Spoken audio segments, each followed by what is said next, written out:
तो कैसे हैं? आज के टॉपिक में हम लोग डिस्कस करेंगे ऑर्गेनाइजेशन के बारे में। और ऑर्गेनाइजेशन के साथ साथ उसके काम मतलब उसकी एक्टिविटी के बारे में जानेंगे, वो क्या काम करता है और कैसे वो डेवलप करता है। आखिर ऑर्गेनाइजेशन के अंदर में चीज क्या है ना। इस चीज के बारे में डिस्कस करेंगे जो कि आपको बहुत काम आने वाला है। और इन सब चीजों के बीच में ऑर्गेनाइजेशन के हर एक चीज को समझेंगे, हर एक बातों को समझेंगे। ठीक है। अगर चैनल को सब्सक्राइब नहीं किए तो चैनल को सब्सक्राइब कर दें, इससे लगातार आपको वीडियो मिलते रहें और नोटिफिकेशन भी मिलते रहें, जिससे आपको बेल आइकन दबा देना है। ठीक है, तो चलते हैं हम लोग नेक्स्ट वीडियो में, अगर देर ना करते हुए।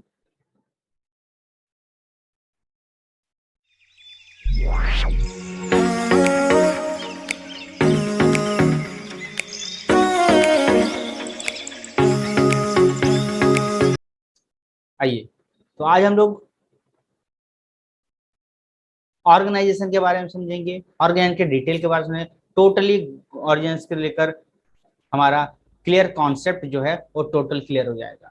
क्लियर कॉन्सेप्ट हो जाएगा मतलब हमारा कॉन्सेप्ट टोटली क्लियर हो जाएगा। क्लियर कॉन्सेप्ट नहीं, हमारा जो डाउट है वो क्लियर हो जाएगा। ठीक है ना।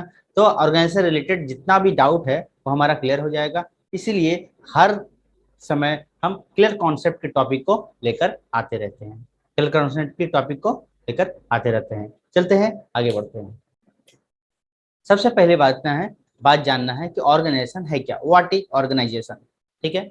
Organisation is the establishing of authority relationship among selected work person and work in order the group to work together efficiently. मतलब क्या? Organization is the establish organization किस लिए सेटअप किया जाता है? ऑर्गेनाइजेशन सेटअप किया जाता है कि उस उसके कुछ उद्देश्य होते हैं। वो कुछ लोगों को मिला कर रखता है, कुछ काम सिलेक्ट करके रखता है, कुछ काम सिलेक्ट करके रखता है, कुछ पर्सन को सिलेक्ट करके रखता है। ठीक है ना। इन सब चीजों को सिलेक्ट करके रखता है और साथ में सबको काम करवाता है, एक ग्रुप में काम करता है और उस अपने एफिशिएंसी और पावर के हिसाब से। ठीक है, ये ऑर्गेनाइजेशन का काम है और उसी से पहचान हो जाती है कि ये ऑर्गेनाइजेशन है। ठीक है, तो ऑर्गेनाइजेशन का मतलब ये हो जाता है कि किसी भी काम को करने के लिए जब कुछ लोग, कुछ पर्सन मिल जाते हैं और मिलकर काम करते हैं एक उद्देश्य की प्राप्ति के लिए और एक अस्तित्व कायम करते हैं, तब जाकर ये क्या कहलाते हैं? ऑर्गेनाइजेशन कहलाते हैं। नेक्स्ट टॉपिक में हम लोग आगे बढ़ते हैं। इसमें हम लोग पढ़ेंगे कि किसी कंपनी, हम लोग को पता चल जाता है कि किसी कंपनी का डेवलपमेंट कैसे है। कोई भी कंपनी प्रॉफिट कर रही है, लॉस कर रही है, इस सब चीजों को, बातों को समझेंगे कि अभी हम लोग को पता चलता है इस ये कंपनी जो है इतना प्रॉफिट अर्न की है, इतने, इस कंपनी का स्टेटस ये है। तो सबसे पहले हम लोग कंपनी या फिर ऑर्गेनाइजेशन के बारे में अगर टॉपिक हम अगर नहीं समझेंगे तो हम लोग को ये समझ में कैसे आएगा? टोटल चीजों को हम लोग समझने में बहुत सारी दिक्कत हो सकती है। तो इसलिए हम लोग को पहले समझना जरूरी है कि हम लोग क्या कंपनी को अच्छी तरह से समझ पाए हैं, टॉपिक को समझ पाए हैं। ये स्ट्रेटजी हम लोग को क्या दिखाती है कि मान लेते हैं कि किसी कंपनी का प्रॉफिट ज्यादा है, किसी कंपनी का प्रॉफिट कम है, किसी कंपनी का सेल ज्यादा है, किसी कंपनी का इस शेयर का सेल ज्यादा है, इस शेयर का सेल, तो कैटेगरी वाइज हम लोग कंपनी को डिटेल में समझेंगे। ठीक है। और इसमें हम लोग यही देख पाते हैं प्रेजेंटेशन के हिसाब से कि कंपनी का डिटेल। तो सबसे पहले बात ये समझना है कि कंपनी के टॉपिक के बारे में समझेंगे तभी तो समझ पाएंगे आगे। ठीक है, तो ये चीज है। अब बात आती है कि कंपनी के चीजों को हम लोग एक आइडिया में समझते हैं, बस थोड़ा सा चेंजिंग है और कुछ नहीं।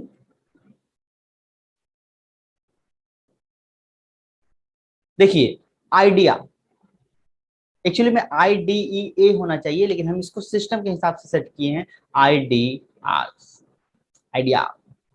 ठीक है ना। तो पढ़ना आपको आइडिया, लेकिन ये आइडिया ही देता है बट स्पेलिंग थोड़ा इधर उधर हो चुका है, इधर उधर हो चुका है। इसके इसके पीछे भी बहुत सारी स्ट्रेटजी है। अब क्या बात है कि I D A E but क्या है? आइडिया ही होना चाहिए, लेकिन इसको क्या है, हम लोग स्ट्रेटजी के हिसाब से आपको समझाना चाहते हैं कि इसके पीछे, इस ऑर्गेनाइजेशन के पीछे क्या आइडियाज है ना। इस ऑर्गेनाइजेशन के पीछे क्या आइडियाज है, आखिर बात क्या है? इस ऑर्गेनाइजेशन के पीछे क्या आइडियाज है? कुछ तो आइडियाज होंगी, आइडियाज क्या होनी चाहिए?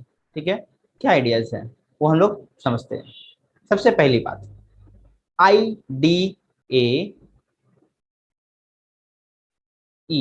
इन चीजों को दे। I4 identification and division of work, ये क्या है? Identification of division of work मतलब, अरे ये जो ऑर्गेनाइजेशन है, ये काम करता है क्या है कि काम को समझता है, समझकर उसको बांट देता है। ठीक है, उसके बाद departmentalisation, A4 assignment of duty, E4 establishing report relationship etcetera. ठीक है, तो ये आइडिया हम लोग समझे। अब एक एक को हम लोग डिटेल में समझते हैं। I4, आई को हम लोग पहले अच्छी तरह समझते हैं कि आई क्या है। ठीक है, identification and division of work क्या करता है? ये कंपनी क्या करता है, ये ऑर्गेनाइजेशन का काम क्या है? ऑर्गेनाइजेशन काम क्या करता है कि काम जो है, जो जो उसका अथॉरिटी है, जो उद्देश्य लेकर वो चलता है, वो उद्देश्य को पूरा करने के लिए काम को अच्छी तरह से अलग अलग जगह पर बांट देता है। जैसे अगर कोई भी काम, जैसे अकाउंट डिपार्टमेंट है, तो अकाउंट्स डिपार्टमेंट को अकाउंट्स वाला काम दे देता है, कॉस्ट वाले को कॉस्ट डिपार्टमेंट का काम दे देता है, और एडवर्टाइजमेंट का तो पहले क्या करता है कि पहले वो आइडेंटिफिकेशन करता है कि हम लोग को क्या क्या काम करना है, किस किस फील्ड में काम करने हैं। ये सारे टॉपिक को हम लोग समझ लेते हैं। समझने के बाद ये आइडेंटिफिकेशन का काम हो गया। आइडेंटिफिकेशन के बाद उस काम को बांटना स्टार्ट करता है, डिवीजन ऑफ वर्क। काम को उसके हिसाब से बांट देता है कि किस एज के लोगों को, किस एज के लेबर को किस एज का काम देना है, किस टाइप का काम देना है। अगर जैसे एज 20 से ले, अगर एम्प्लॉई है 20 से लेकर 25 के अंदर में, तो उन लोगों को क्या काम देना है। 25 से 30 है, उन लोगों ने कुछ एक्सपीरियंस है, तो उन लोगों को क्या काम देना है। ये सब स्ट्रेटजी जो है वो बनाने के बाद ये हमारा I4 कंप्लीट हो जाता है। Identification and division of work का टॉपिक खत्म हो जाता है। उसके बाद हम लोग आते हैं डी, डिपार्टमेंटलाइजेशन। काम को बांट दिए, बांटने के बाद अलग अलग डिपार्टमेंट है ना, अलग ऑर्गेनाइजेशन काम क्या करता है, अलग अलग डिपार्टमेंट में भेज देता है। जैसे परचेज का, क्वालिटी परचेज का जितना सारा काम है परचेज डिपार्टमेंट में होगा, तो परचेज डिपार्टमेंट में भेज देता है ना। अगर एडवर्टाइजमेंट है तो एडवर्टाइजमेंट के सारे काम एडवर्टाइजमेंट डिपार्टमेंट में होंगे। सेल्स है तो सेल्स का सेल्स डिपार्टमेंट में होगा। अगर sales return department, sales return के डिपार्टमेंट में होगा। कॉस्ट है तो कॉस्ट डिपार्टमेंट में होगा। तो ये सारे के सारे डिपार्टमेंट अलग अलग होते हैं, अलग होते हैं। इसलिए हम लोग डिपार्टमेंटल अकाउंट भी बनाते हैं। ठीक है, डिपार्टमेंटल के हिसाब से और भी समझ सकते हैं। डिपार्टमेंटल जैसे मान लेते हैं कि एक डिपार्टमेंट हमारा स्पेस के हिसाब से डिवाइड भी होता है। जैसे हमारा लखनऊ में है, एक हमारा ये केरला में है, अलग अलग वॉइस से डिवाइड होता है। तो ये फिर डिपार्टमेंटलाइज काम के हिसाब से बांट दिया जाता है, ये डिपार्टमेंट में है, ये डिपार्टमेंट में है। हम लोग हॉस्पिटल में जाए, कोई बड़े कंपनी में जाए, बड़े इंडस्ट्री में जाए, सारे चीज में डिपार्टमेंट बना हुआ है। A department, B department, C department, purchase department, sales department, pharmacy department. उसके बाद अगर हॉस्पिटल में जाए तो अलग अलग डिपार्टमेंट, अलग अलग डिपार्टमेंट बने हुए हैं। ठीक है, उसके बाद अगर मॉल में भी जाते हैं ना, तो मॉल में भी फूड डिपार्टमेंट अलग है, क्लोथ डिपार्टमेंट अलग है, सबका अलग अलग डिपार्टमेंट होता है। तो डिपार्टमेंटलाइजेशन कर लिया जाता है। ये काम किसका है, ऑर्गेनाइजेशन। ऑर्गेनाइजेशन में ही ये काम आइडिया के होता है, आइडिया के हिसाब से चलता है। तो यही आइडिया का प्रूफ आपको दे रहे हैं। दूसरी बात क्या है, ए, A4 असाइनमेंट ऑफ ड्यूटी। मतलब क्या है, अब सबको काम को बांट दिया गया, अलग अलग जगहों में अलग अलग चीजों को बांट दिया गया, अलग अलग काम को बांट दिया गया। बांटने के बाद सबको अब काम देने की बात है, तो काम, अलग अलग काम को असाइनमेंट करके उन लोगों को दे दिया गया। देने के बाद वो समझा दिया गया कि ये काम आपके लिए है, ये काम परचेज डिपार्टमेंट वाले सेल्स डिपार्टमेंट को नोटिस देंगे, मतलब ये काम परचेज डिपार्टमेंट वाले हैं, ये सेल्स डिपार्टमेंट वाले हैं। सेल्स अप्रेशिएट वाले परचेज का काम करेंगे, सेल्स वाले सेल्स, फूड का वाले फूड का काम करेंगे। सबका अलग अलग डिपार्टमेंट के हिसाब से उनकी ड्यूटी बता दी जाएगी, और ड्यूटी बताने के बाद आपको ये सौंप दिया जाएगा। तो ये सारा काम ऑर्गेनाइजेशन का ही। ऑर्गेनाइजेशन छोटा मोटा नहीं होता, ऑर्गेनाइजेशन बड़ा होता है, एक कई लोगों का समूह होता है, जिसको ऑर्गेनाइजेशन ही मेन स्तंभ है, जो कि कंपनी को डेवलपमेंट के रूप में सहायता करता है, डेवलपमेंट के लिए आगे बढ़ाता है, डेवलपमेंट करने में सहायता करता है। और साथ में क्या है, कंपनी के हर एक चीजों को, प्रॉफिट से लेकर लॉस से लेके उसके हर एक बुनियाद को पकड़ कर रखता है। और उसके अंदर, एक ऑर्गेनाइजेशन के अंदर में उसका कॉस्ट डिपार्टमेंट, मैनेजर से लेकर मालिक से लेकर हर चीज, लेबर से लेकर हर चीज, हर लोग, सारे पर्सन जो है उसमें जुड़े रहते हैं एक ऑर्गेनाइजेशन में। तो ये असाइनमेंट जो है वो बांटा जाता है ड्यूटी के हिसाब से, और कुछ भी खबर लिया जाता है, कुछ भी रिकॉर्ड होता है, कोई भी नोटिफिकेशन होता है, वो सारा का सारा नोटिस होता है, वो आपस में देखा जाता है। सारा काम मिलजुल कर ये ऑर्गेनाइजेशन में ही होता है। ठीक है, उसके बाद हम लोग चलते हैं टॉपिक नेक्स्ट में।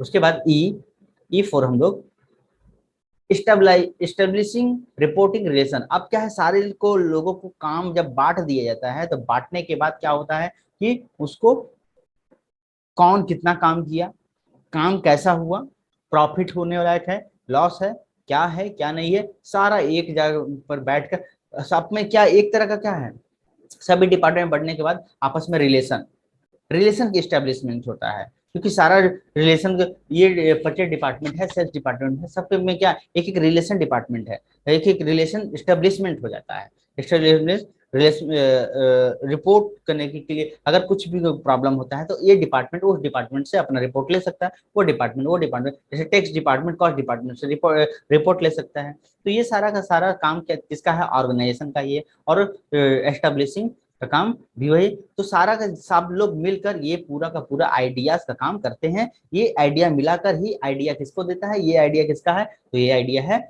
ऑर्गेनाइजेशन का। ऑर्गेनाइजेशन एक आइडिया के थ्रू में काम करता है। बस हमने क्या करता है, आगे पीछे स्पेलिंग को हम लोग क्या किया, हमने क्या किया, मिसमैच कर दिया है, हमने सजा सजा दिया है, बट एक्चुअली में ये कंपनी का आइडिया ही है। कंपनी का आइडिया, कंपनी एक आइडिया के रूप में काम करती है, जिससे कंपनी एस्टेब्लिशमेंट और कंपनी को आगे चलाने में, कंपनी अपने अथॉरिटी, कंपनी अपने गोल को प्राप्त करने में सुविधा प्रदान करती है।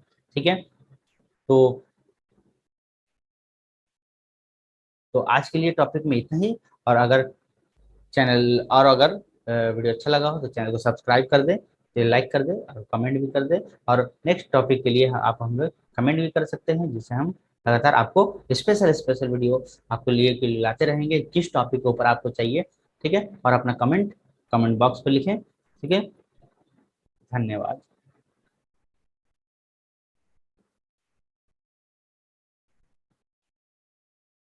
तो इसी तरह वीडियो पर लगे रहें लगातार। और चैनल को अगर सब्सक्राइब नहीं किए, चैनल को सब्सक्राइब कर देना है, जिससे हमारी सारे के सारे वीडियो आपके पास जाते रहें। ठीक है, थैंक यू। फिर मिलते हैं नेक्स्ट वाले में।